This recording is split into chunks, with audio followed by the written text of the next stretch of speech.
ఆశ్చర్యపోవాల్సిన అవసరం ఉంది. CWC approve చేసిన కాస్టు 80,000 కోట్లు. ఆ 80,000 కోట్లు క్రమక్రమంగా పెరిగి మరి ఇప్పుడు ఆల్మోస్ట్ 1,50,000 కోట్లకు చేరుకుంటుంది ఈ ప్రాజెక్ట్ కాస్ట్. అంటే 38,000 కోట్లదేమో 80,000 కోట్లు వచ్చింది, 80,000 కోట్లదేమో 1,50,000 కోట్లకు పోతుంది.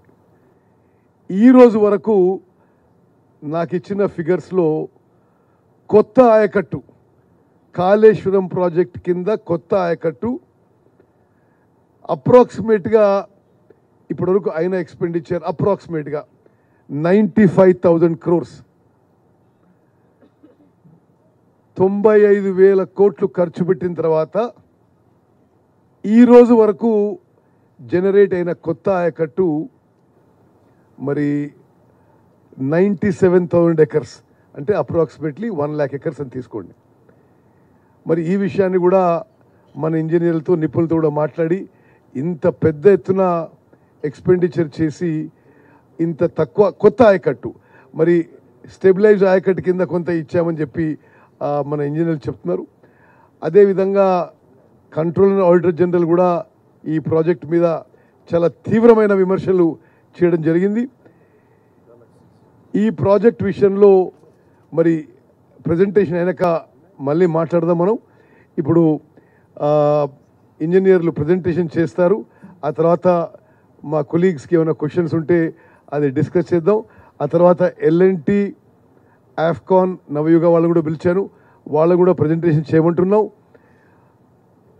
ఆశ్చర్యకరం ఏంటంటే మేడిగడ్డ బ్యారేజ్ కుంగిపోవడమే కాదు, అన్నారం బ్యారేజ్ కూడా డ్యామేజ్ జరిగి ఉంది. సుందిల్ల బ్యారేజ్ విషయంలో ఇంకా పరిశీలించాల్సిన అవసరం ఉంది.